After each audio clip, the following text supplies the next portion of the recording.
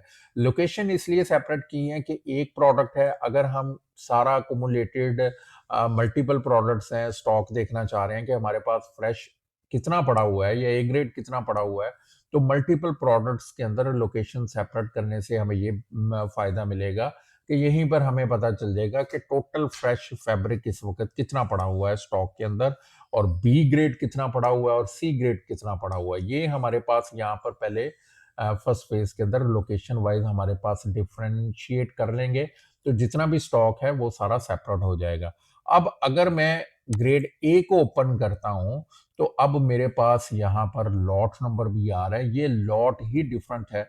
Lot different हमने इसलिए की है क्योंकि जो स्टॉक है वो और जब हम इशू करेंगे स्टॉक को तो फिर हम डिफरेंट लॉट्स के थ्रू हमारे लिए इजी रहेगा इश्यूंस करते हुए भी। अगर हम लॉट को सेम रखते तो वहां पर भी हमें देखना पड़ता कि कितना हमने इस लोकेशन के ऊपर इस लॉट के अंदर रखा है और कितना हमने इस लोकेशन के ऊपर रखा है, जो कि गलती के चांसेस बढ़ जाते हैं। इसलिए जब आपने ये फैब्रिक रोल को मेंटेन करना है तो बेस्ट प्रैक्टिस ये है कि लोकेशंस भी आप सेपरेट कर लें, क्योंकि जो प्रैक्टिकली फिजिकली स्टैकिंग करेंगे वो भी फिजिकली भी आपका सेपरेट पड़ा होगा फैब्रिक। ए ग्रेड सेपरेट होगा, बी ग्रेड सेपरेट होगा और सी ग्रेड सेपरेट होगा। तो उनको पहले सेग्रीगेट कर लें और उसके बाद लॉट नंबर भी, अगर सेम लॉट नंबर भी रखना है तो साथ ए बी सी लगा दें। लॉजिकली आपकी लॉट्स डिफरेंट होंगी लेकिन प्रैक्टिकली आपके पास एक ही लॉट होगी 3001। एक ही नंबर के साथ आपको पता है कि एक ही नंबर के अंदर हमारे पास टोटल कितना रिसीव हुआ है और उसमें से जो आपके पास ए कितना है, बी कितना है, सी कितना है। तो इस तरीके से आप टेक्सटाइल सेक्टर के अंदर अपने फैब्रिक को इजीली मेंटेन कर सकते हैं और मैनेज कर सकते हैं। इसमें किसी भी किस्म का आपको कोई प्रॉब्लम नहीं होगा। तो दोस्तों आज हमने देखा कि उडू 19 में टेक्सटाइल फैब्रिक की ग्रेडिंग को सिर्फ एक मैनुअल नोट की तरह मेंटेन करने की बजाय इन्वेंटरी लोकेशंस के साथ कैसे प्रॉपर्ली मैनेज किया जा सकता है। चाहे फैब्रिक सप्लायर से डायरेक्ट परचेज हो या वीविंग से रिसीव हो, बेसिक वर्कफ्लो सेम रहेगा। और सबसे इंपॉर्टेंट बात, इन्वेंटरी में क्वांटिटी के साथ क्वालिटी की प्रैक्टिकल सेग्रीगेशन भी मेंटेन हो जाती है। वीडियो पसंद आई हो तो लाइक करें, शेयर करें अपने उन दोस्तों के साथ जो टेक्सटाइल इंडस्ट्री से मुंसलिक हैं। चैनल को सब्सक्राइब करें और बेल आइकॉन को जरूर प्रेस करें ताकि जब मैं अगला ट्यूटोरियल अपलोड करूं तो आप तक सही टाइम पर पहुंच जाए। ऐसे ही टेक्सटाइल से रिलेटेड मजीद टिप्स और ट्यूटोरियल्स अगर आप चाहते हैं मैं आपके लिए बनाऊं तो कमेंट सेक्शन में टेक्सटाइल जरूर लिखें या अपना फेवरेट टेक्सटाइल से रिलेटेड टॉपिक मुझे कमेंट सेक्शन में लिख सकते हैं। तो चलिए मिलते हैं अगले किसी वीडियो में, तब तक अपना बहुत ज्यादा ख्याल रखें और सीखते रहिए।